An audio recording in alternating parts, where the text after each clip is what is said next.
US President Donald Trump will meet Russian President, his counterpart Vladimir Putin in Anchorage, Alaska on August 15, Bangladesh time Friday, for a fill-out meeting aimed at exploring ceasefire in Ukraine. Trump described it as preliminary, while Putin has indicated conditions must be met. Ladies and gentlemen, welcome to Satv's International Affairs Special Edition. My name is Rashid Kanchon. I'll be your host, and I have a very distinguished panelist today, Qazi M. Ahmed. He is very famous trainer, coach, and lecturer. He teaches in different universities. And we will have from Washington, Norman Floyd Barnes. Norman, let me start from you, sir. It's good morning from Bangladesh to Washington. It's 4 a.m. in the Eastern Standard Time. Would you please let us know, what are you hearing, what are you watching, what are you going to tell for the viewers of International Affairs program at SATV today? Yes, from Washington. Today is Wednesday. We are preparing, actually, the president and the vice president is preparing to speak with the president of Ukraine today. They're going to talk about the conditions of Ukraine, what need to be discussed, what need not to be discussed regarding the meeting for Friday. So we're waiting to see the outcome of that, and that's what's going on with that. Also in Washington, D.C., we just finished the second day of the takeover, the so-called takeover of Washington, D.C. The National Guards has arrived. There's 800 National Guards. We probably only see about 200. The federal and the Metro Police have been working overnight. They've been out there, presence. They have produced a whopping 23 arrests, one homicide. We had the 100th homicide of Washington, D.C., and things are moving along almost without problems. So we're waiting to see exactly how this 30-day session is going to go on with that. So right now, the biggest thing is what's happening with Ukraine and Russia and the so-called listening meeting for Friday. All right, Norman, President Trump has downplayed the summit as a fill-out meeting and acknowledged it might not deliver results. He said it might not deliver results. What do you make of this tone, and how might it shape outcomes? Do you feel President Trump a little bit frustrated for Putin? Actually, it's a strategy move. It's an attempt to let the press and everybody know that the meeting, we want to minimize the effect of the meeting. Like I said, he is serving as a mediator between the two parties. He want to find out exactly what is Putin. This is Putin's meeting. He's not inviting Zelensky. He wants to have a meeting with the president, and they're going to talk about his terms. So right now, the president is basically lowering the expectation level, so people won't be disappointed if he comes out there with nothing. It also sets the tone that people can see that we are now preparing for a future negotiations versus a high expectation of a end of the war. Norman, please stay with us. Let me include the similar question to Qazi M. Ahmed. He has vast experience. He studied in United States. So his observation, let us include. The Trump-Putin summit is set for August 15, as you already heard, in Alaska. What are your expectations, and why is Alaska a symbolic venue? You have to remember, Alaska has been taken by United States in 1889 from Russia. Thank you. There are two parts to the question. First, of course, is what is my expectation, and then why symbolic? My expectation, I would say, not much, really. You know why? Especially, look at how even White House said it. It's a listening exercise. And then Trump himself said what you started by saying, feel out meeting. not every day we hear the term fill out. So I consulted dictionary and trying to find out what the details, nuances are. It basically means it's not a deal-making meeting. It actually is not a summit. It's like testing the waters kind of a thing. As you said, exploratory. So that in that sense, I wonder, I mean, the expectation people have out of a summit is a high-profile, champagne bottle popping incidents in the Western term. But this is casual meeting by announcement, and it's low pressure. Maybe Trump knows that not a big thing will come out of it, so that's why he's terming it like that. Now the second part, you mostly said it. Alaska was sold to the US, 150 years back, and look at the daring symbolism. Now, of course, International Court of Justice is related here. You know how? Yes. Because that is outside the jurisdiction of International Criminal Court of Hague, the Netherlands. And so Putin is safe there. Nobody is going to arrest him or detain him. But maybe we'll talk about it later. Look at Putin. He comes back to his quote unquote own territory once. So it's kind of, we are talking about land. Now he's in a land which used to be Russia's. It's like a Crimea kind of a scenario. Oh my God! Do talk a lot. Do you feel one day he might invade to Alaska? Yeah, I was hinting that. So at least even if he doesn't, he says, "Hey, this is my land. I came to my own previous land. Like I will be in Crimea, something like that. Isn't that cool?" Right, sir. What a win for Putin, my God. So you call it the win for Putin? I want to call it cautiously, but yeah. I mean, Moscow's media is talking about a big coup d'etat for Putin. That's very interesting. Let me welcome our international affairs commentator Shamsul Alam Pantho. Sir, may I know your first introductory take and what are the other things you want to include at today's show? Thank you so much, Mr. Rashid Kanchan, and of course, very good afternoon to Mr. Kazi M. Ahmed to being here, and very good morning to Norman Floyd Barnes in America. Well, the news of the hour should be U.S., Russia, and how are they going to meet in Alaska. I know that you guys were talking about it, and we understand that this would be the first time how a Russian leader and a U.S. leader will meet on a historically Russian land, Alaska, which America purchased. Of course, apart from this, the UN High Commission for Human Rights, Volker Turk, called on Israel to halt its plan for a full military occupation of the Gaza Strip, warning it would violate international law and cause further mass suffering. And aside from this, Turkey welcomed progress toward lasting peace between Azerbaijan and Armenia. So that's about it. Right, sir. Let us go to Washington again. Norman is there. Norman, you heard M. Kaji and you heard Shamsul Alam Pantho.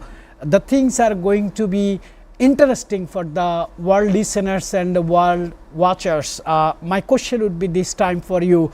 Recent reports note significant Russian advances in Donetsk, especially near Dobrophilia and Probox. Just ahead of the summit, how might this impact Russia's negotiating position? They are going to sit for the negotiations, they are going to sit for the ceasefire, but Putin is still advancing to Ukrainian territories. Mr. Norman. Yes, this provocative act is part of a strategy to increase the leverage for Russia. By claiming additional land, it will also put pressure on Ukraine to make a deal, a compromise. By this strategy, they are claiming additional land, which they hope to hold on to, and give pressure to again back to Ukraine. And also let the United States know that, hey, we are preparing a total takeover. And if they do not compromise or come to our terms of what we want to do, it will be a situation again. Well, you have a situation where it's bad, or you have a situation where you lose everything. So it's basically a plus for Putin and his team. They are basically trying to get a military footprint in and claim the land before Friday. Mr. Norman is a former ambassador. He is a peace negotiator, so he has vast experience on Washington's reactions and actions or consequences Washington shows. I want to take your opinion on there is a talk of land swapping between Ukraine and Russia as part of the ceasefire deal. How feasible is this? And what would be the implications for Ukrainian sovereignty and constitutional law? I know this is a bit complicated question for you. No, I will take the same opinion from graduate. Shamsul Alam Pantha as well. Fortunately, I am a law graduate as well, so maybe I know a little bit. So I wish it were so easy. I mean, this land swapping. Now, if you go through Constitution of Ukraine, you will find that territorial change require national referendum. Now, it would have been easier if presidential decree was enough. No, this is not going to work. Would cabinet vote suffice? No. Third, even entire parliament, even if they agree, still the territorial integrity must not be compromised. Only national referendum, Ukrainian citizens, everybody together through a national referendum, if they say yes, only then swapping is possible. So technically, even if Putin included or in future includes Zelensky, if Zelensky agrees, doesn't work. Actually, you have to go to all the citizens of Ukraine. Now, mind you, polls after polls done in Ukraine with the citizens have shown that they have a very clear signal. For example, 75% of the citizens in recent polls oppose that concession of land, or 82% of the citizens do not even recognize, let's put it this way, the Crimea was taken. So very clear signal there is that this land swap idea is made in I don't know where. But let me add two more things. Sir, this was the demand of Russian President Vladimir Putin. Right. But you see, a constitutional crisis doesn't even allow Ukraine to do anything. What is the way out except doing that? It would be treason. It would be for Zelensky or anybody who would unilaterally would decide. Now, but there is other issues. Suppose it happens. Look at how Ukraine's become weak. I heard Norman talking about this sudden attack in the northern Ukraine region. Yes. So before this negotiation, look at him, to increase his bargaining power, he went into probably 10 to 17 kilometer inside. We may talk about it later also. So in other words, this weakens Ukraine for future. And last point, I would say, UN resolutions confirmed even as recently as 2022. According to UN Charter. Yeah, and also even resolutions taken that this grabbing is not accepted to the UN. So for all these reasons, even if these two parties agree, it is not attainable. This land swapping idea is completely, made out of what? Sir, let us take the opinion from our international affairs commentator Shamsul Alam Pantha. He's keenly watching the entire event since beginning. Sir, I just want to add on one more thing. President Trump often says he's a very smart businessman, he's a smart politician, and he loves smart guys. But in this situation, we see President Putin is playing smarter than President Trump. What is your take on that, and how you see the land swapping negotiations? Well, thank you, Mr. Kanchan. I was following the news ever since it began, the Ukraine-Russia war, ever since 2022. What I understand as of today is that eastern Ukraine remains scared. Why I say this is because of this popular land deal as the meeting on Friday is going to occur. However, those regions in eastern Ukraine, there are some citizens who are loyalists to the Russian regime, and occupied lands and territories are now more on the eastern side of Ukraine rather than central and western side. However, in my understanding, President Donald Trump is playing his cards correctly. He is trying to understand how Russia is motivated in taking over Ukraine. And historically speaking here, Ukraine used to belong to Russia. So he must understand where Vladimir Putin is coming from. And not only so, this land grabbing matter is definitely going to be one of concern, especially in Kiev, as citizens will understand that the two bigger nations have undermined Volodymyr Zelensky's leadership. And of course, the US must understand their requirements and support of the European Union nations and what kind of adjustments they have, because of course with the meeting of Russia and America, entire Europe will be questioning that what is going to happen in the coming weeks and days. Of course, this war has been quite lengthy as well, 3.5 years, and it had not turned into a full nuclear proceeding of a war front. But up until now, much of the lives have been lost, and 2 rounds of prisoner swap has taken place. So we have to see if there is a possible ceasefire that happens on this Friday. Right, sir.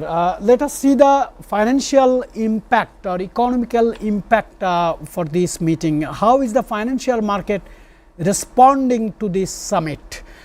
Does the rally in the Russian stock market reflect hope or blind optimism, Mr. Norman? Do you see any changes in the mercantile exchange in New York or in Russian stock markets? My short answer is no.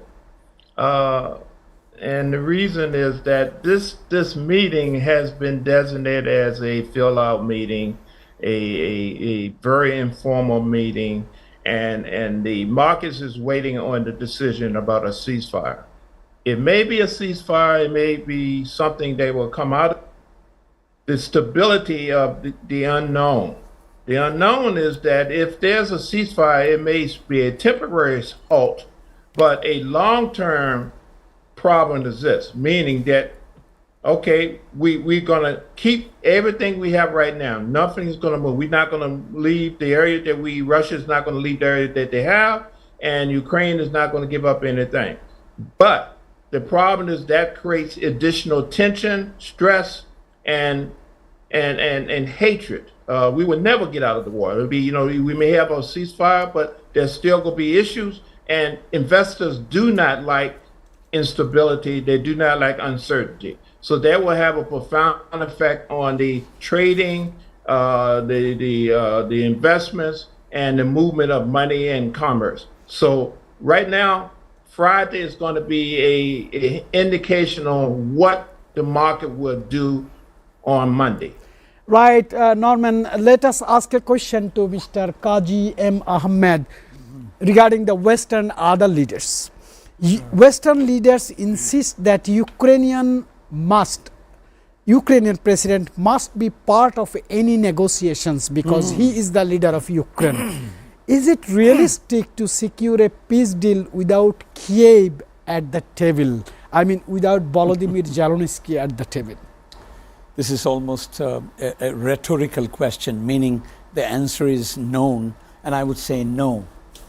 I would like to draw your attention to 2 slogans that are very strongly uttered in Ukraine as well as in Europe. One is, no Ukraine, no peace, no matter what talks wherever happening. Now, second one is, nothing about Ukraine without Ukraine. I kind of like the slogans, Very, very complicated. You talk about Ukraine, Ukraine is not there. Antubhai. I mean, Yes. that's the simple logic. But we will probably later discuss why Trump is meeting Putin. There's so many other optics showing, in the domestically for Trump. We'll may discuss later. But Western leaders, including NATO, EU, even, of course, Ukraine itself, affirm that any negotiating peace without Kyiv is unacceptable. And even if, I'll come back to this again probably later, that suppose Kyiv is also part of the negotiation, but even then, what is called credible guarantee that in future there will be no more aggression, even that Kyiv wants to place on the table. Without it, these peace deals become very short-lived. Historical precedents are there, and internationally this creates a very bad precedent for many other situations. It will almost like legitimize land grabbing, another country, and later have a peace and then consider taken. So this is why I would say nope, no Ukraine, no peace. Exactly. You have just drawn a bottom line. I just want to talk to our international affairs commentator Shamsul Alam Panthu. Yes. You know, President Putin already expressed his interest or his conditions on the media, Russian media. He said conditions must be met. And his condition, you know, I know, Mr. Kazi knows, Norman knows, that he wants the legitimacy of the lands he acquired in Ukraine. And we see that commentators are saying he has done his job. Now he is using Ukraine as a land of battle, but he is actually fighting with NATO's and United States. How you going to explain these comments? Well, in the shallow water, we can see that it's only Russia versus Ukraine, but it's proxy war. It's Russia versus Ukraine and the rest of Europe. That's how the battlefield has shaped up in the last 3.5 years. And in my understanding, even if it's just a land grab situation with Russia, they have annexed Crimea as well, a land that is very close by to Ukraine. And they have been taking note over the years before the start of this war. But as for now, with the meeting with Donald Trump on Friday, how much fruitful results and outcomes we will get is still far too early to ascertain. But one of the things that they may speak about is a possible ceasefire of the incident, and of course the eastern Ukraine, almost 25 to 30% of the Ukrainian, historical Ukrainian land has been taken by the Russian military occupation, if you would call it. It's right now labeled as an occupation. Whether this meeting will set new border lines and how the reaction will be in Ukraine is a matter of time to see, because it's going to be held this Friday. So yes, hopefully we'll be able to tell our viewers and the entire globe on Saturday how this event's going to fold out. Yes, sir. Regarding this summit and Russia-Ukraine war, my last question to Mr. Norman regarding this subject. Before I go to the break, question is, Norman, what are the expressions of American medias or Western medias regarding this summit? Because EU countries' medias are saying without Volodymyr Zelensky, this meeting is just a tea meeting. Yes, the feeling from the media in the western part of the world is this meeting is just a cup of tea between two world leaders. Putin called for this meeting to meet with President Trump. He has elected not to include the president of Ukraine. Matter of fact, the word is he really don't like this guy. He don't respect him, and he don't count him as credible. And he's doing everything he can to separate the United States from Europe, meaning that he wants to strike some type of concession and deal with the United States. The actual location, the spotted location, indicates that there's a bridge being created between the United States and Russia.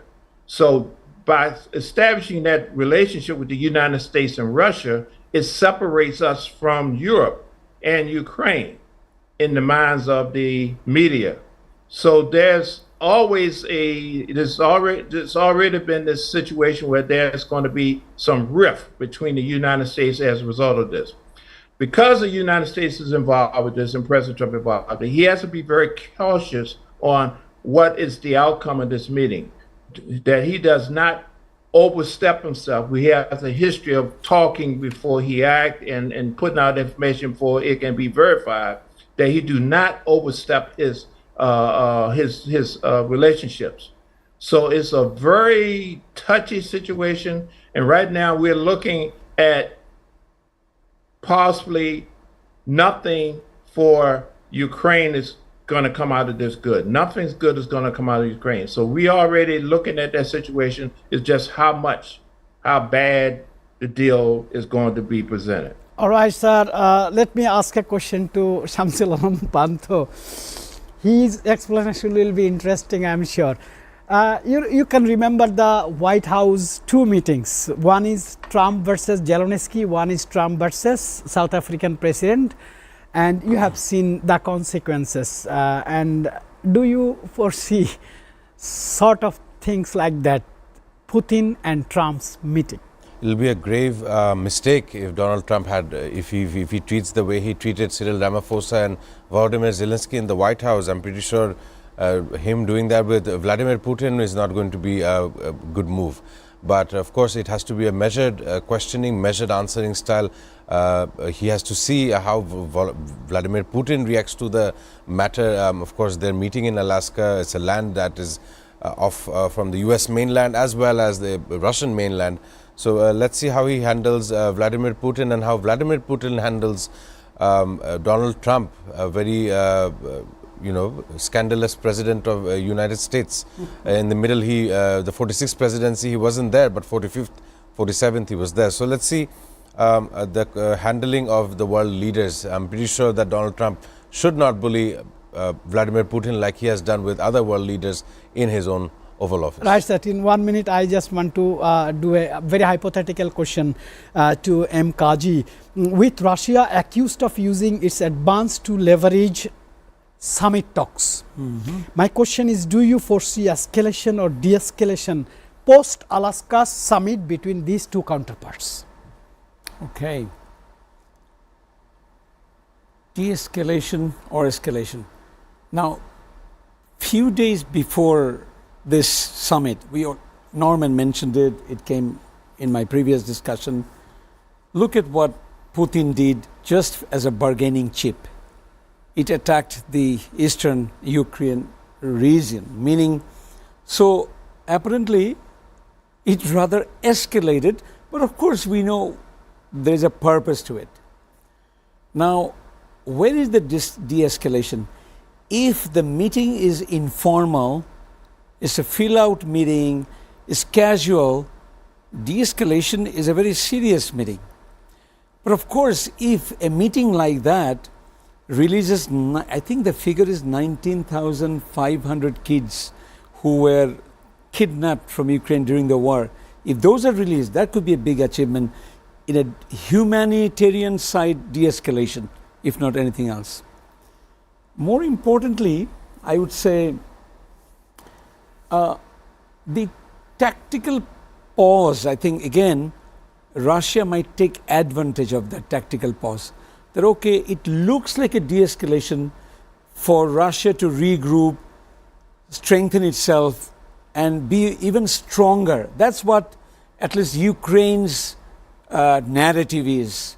So I actually don't see much escalation temporarily. De-escalation can be only on the human side, but not really there. All right, sir. Thank you. All right, sir. When two leaders sit for some negotiation, world watch and world expect something from that meeting, from that summit. But here is one difference. President Trump is sitting for another country, I mean Ukraine, and President Putin is sitting for his own motherland. So world will watch the negotiation style of two unpredictable world leaders. Ladies and gentlemen, it's time for a short break.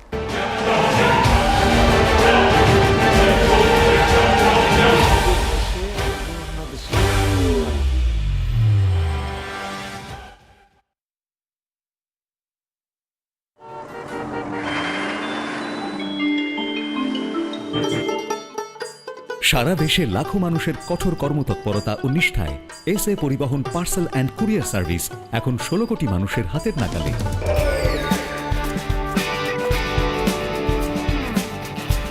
দীর্ঘ 30 বছর ধরে বিশ্বস্ততা ও দ্রুততার সাথে সেবা দেওয়ায় গ্রাহক সেবায় এখন শীর্ষে। বাংলাদেশে গ্রাহক সেবার সাফল্যের পর এসএ পরিবহন পার্সেল অ্যান্ড কুরিয়ার সার্ভিস এখন বিশ্ব বাণিজ্য কেন্দ্র সিঙ্গাপুরে। আপনার যে কোনো পণ্য সিঙ্গাপুর থেকে বাংলাদেশে বুকিং এর জন্য যোগাযোগ করুন। এসএ পরিবহন private limited, logistics parcel and courier service, 22 Roberts lane, Singapore 218302। Phone 0065 629 24900।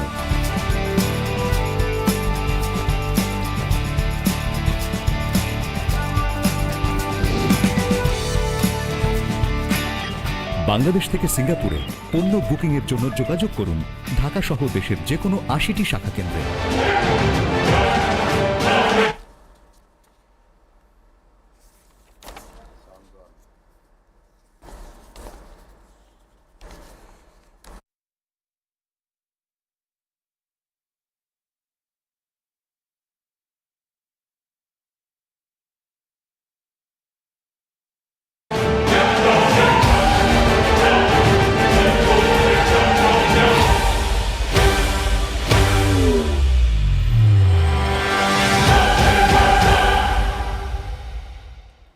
Welcome back, ladies and gentlemen. Let us look at Israel-Gaza crisis. We have heard and news is coming that heavy bombardment continues. Israeli forces continue intense strikes on Gaza City, killing dozens with starvation and suffering rampant among civilians, and world is in heavy heart that Israel has killed 5 Al Jazeera journalist who used to work for Al Jazeera television English and Arabic channel. First, let me begin from Kaji M. Ahmed. What is your take? What would you say? Who gonna stop Benjamin Netanyahu for killing innocent women, children and innocent people? Who gonna stop him? You as well as I know that there is no sight. I'll be very brief, and I am mortified to see the happenings with most recently even the killing of the Al Jazeera journalists, and Israel eyeing even taking on Gaza as its entire Gaza now its own territory. I mean, the world, while is trying to its best to reduce the situation to normalcy as much as possible, but it is only enhancing. So in a situation like this, it's so pathetic. It feel like I just have no words. That's You how just want to say no one gonna stop Netanyahu. I mean, he's a criminal in his own country. Some legal proceedings All right. cannot happen. All right, He sir. will go full on. All right, sir. Let us have a very straight answer from Norman Flood Barnes, because his president is shamelessly supporting a butcher of Middle East. You know, sir, news is saying plan to occupy Gaza City has been approved. Israel's security cabinet has approved a takeover plan, drawing condemnation from Germany and the United Nations. So plan has been done, and politicians escalate rhetoric. Netanyahu urges Palestinians to leave Gaza as Egypt advocates a 60-day ceasefire. What is your explanation, Sir Norman? This is a very horrific situation. It's shameful. to the point actually the Prime Minister of Israel is talking with South Sudan about placement of people. So they already have a plan in place about moving the people out of the area. They want to basically take over Gaza, Palestine. They're talking about moving people. So they already have a plan in place. He has a terror, what you call a roll of terror that he wants to get rid of the people of Gaza and put them in other places. So they're already shopping around for places to put people. And this is something that has been hated. We hate the people here in the United States, hate what's going on, and the relationship that we have with Israel is being tested, and we are very ashamed. All right, Norman. Mr. Shamsul Alam Panto, as international affairs commentator, you must have some observations on these. International backlash mounts. A targeted strike killed Al Jazeera journalist, prompting outrage. US congressional Democrats condemned Israel's action. Does it matter?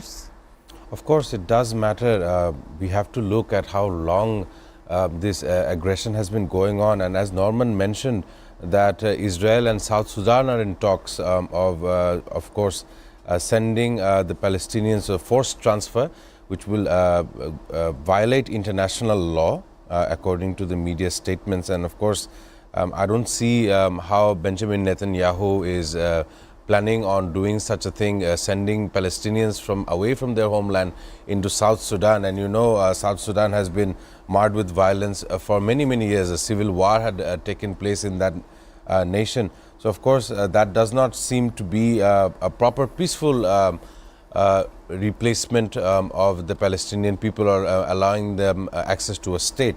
But even as we talk on this broadcast today, Israeli forces have killed at least 24 Palestinians since dawn. So it's a daily activity, which of course includes 5 children and 5 aid seekers, according to the Palestinian Red Crescent Society. International organizations like the Red Crescent has been trying their level best alongside the UN to counter what Israel has been doing in the Gaza Strip. And it's very sad to say that a minority has taken the role of a majority nation, and now they're forcing out those who have been claimant of this land historically for the decades earlier.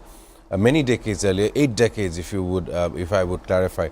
And understanding that Al Jazeera has lost so many staff, not just as recent of 2 days ago, but in this aggression that they've had with Israel ever since October 7th. The reporter journalist deaths have been mounting. It is well above 200 journalists that have been murdered by Israel. And I see Western nations have a conscience to this inhuman activity that Israel is carrying out. Even Jews in Britain, I've mentioned it yesterday, writing an open letter to Keir Starmer, telling them to pursue a full blockade of Israel's military actions in Gaza.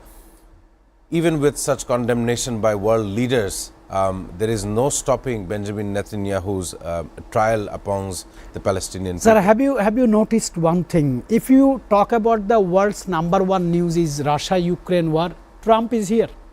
If you talk about the Middle East, I mean Israel and Gaza war, Trump is here. There as well. Now we'll come into the tariff issue. This is also Trump's issue. My question would be to you, shifting the lens of South Asia and the Middle East, how might Trump's approach to the Ukrainian conflict affect US engagement in this region, especially regarding trade and defense partnership? This question is for Panto sir, because South Asia is becoming engaged with the world trades like tariffs issues, imposing high level of tariffs, high percentage of tariffs. What is your comment on that? Again, Trump is here. Thank you for your similarity into this issue and comparison. Of course, Donald Trump, the name, his actions and whatever he has done in the last 8 months go hand in hand with the world domination.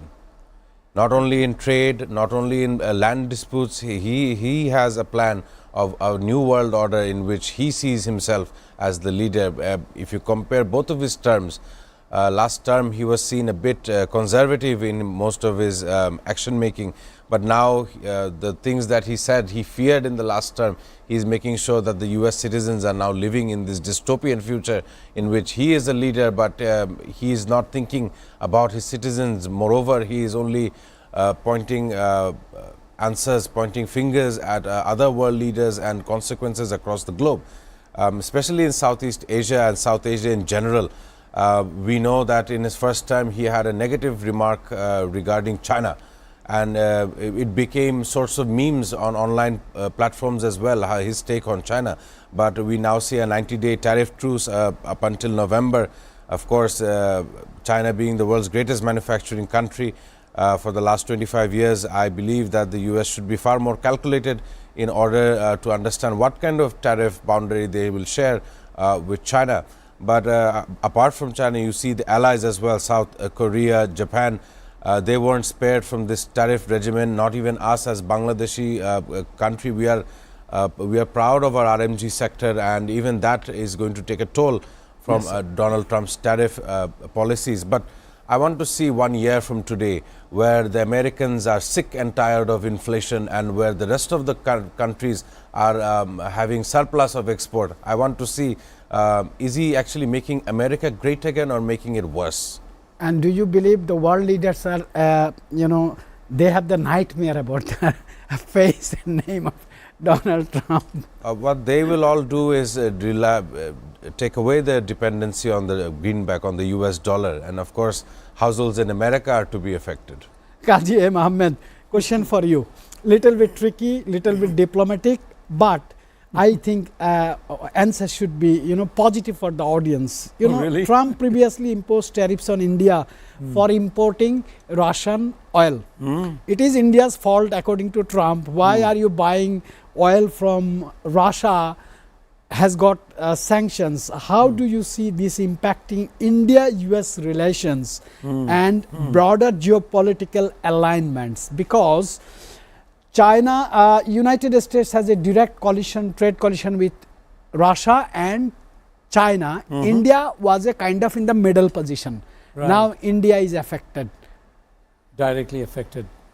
As you know, as everybody knows, okay, the reciprocal tariff 25%, understood, but then unprecedented 25% penalty. It's like kid stuff, playing out globally. It's a capital punishment.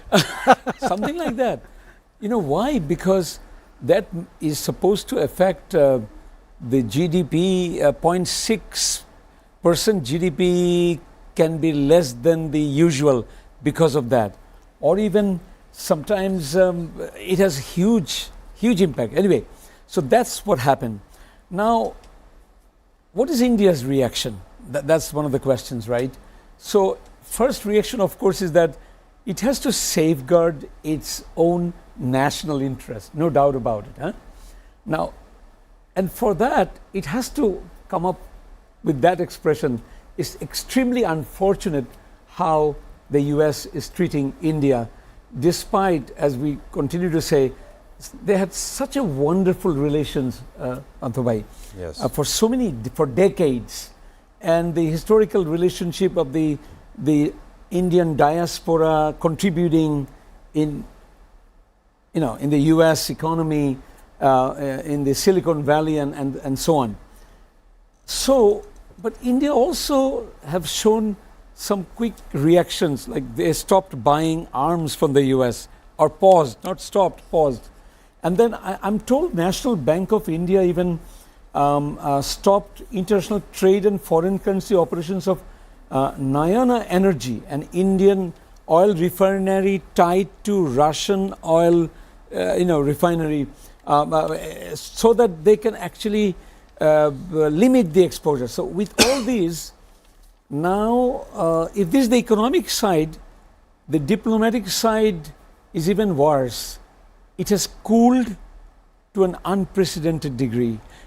I need to mention, even 1.5 years back, look back how Biden was in India and the selfies, and so we have seen so much. Even we saw our former prime minister and so on and so forth. Then I don't want to go into that. So there was one last point. There was once talk among India and the US that they would take their bilateral trade to $500 billion. That much closeness, the camaraderie was such that. And look at where we have arrived. I mean, the tone has certainly shifted in a big way. But there is one optimism, in my opinion.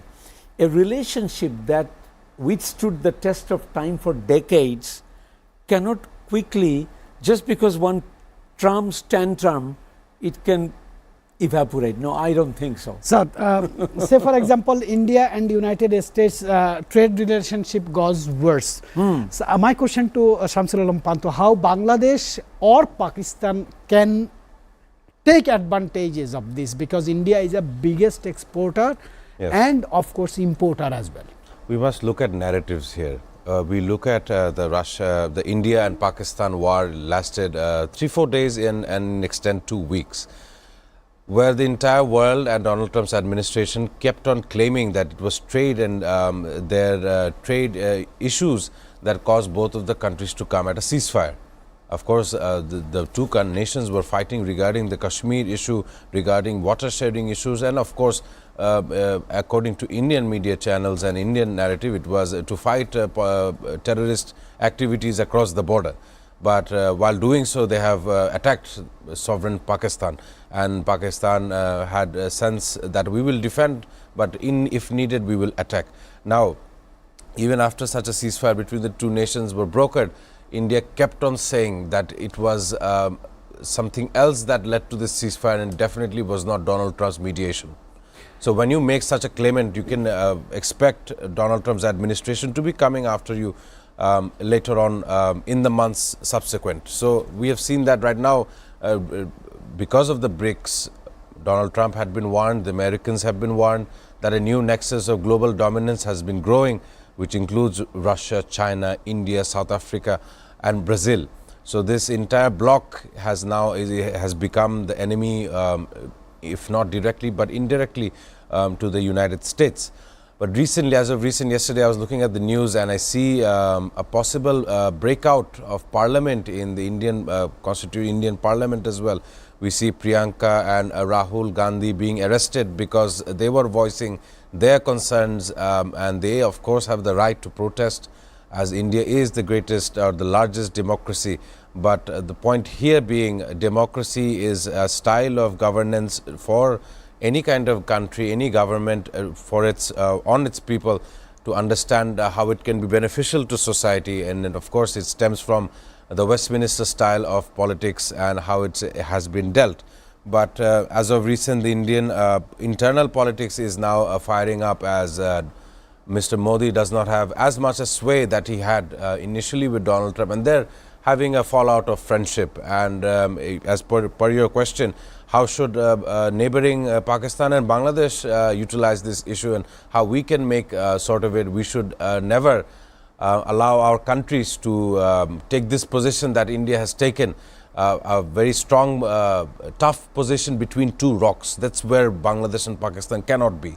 And of course, Asim Munir, I must mention Chief Marshal, I think. He's a Field Marshal. Field Marshal. Yeah. Thanks for that clarification. So he had visited America very recently as well, twice during the Donald presidency, and he was stated saying in a closed door meeting that he will not, in order to deter and in order to protect his own country, he will not think second for nuclear deterrence. So of course this region is now holding much more importance to America than before. Sir, one relevant question.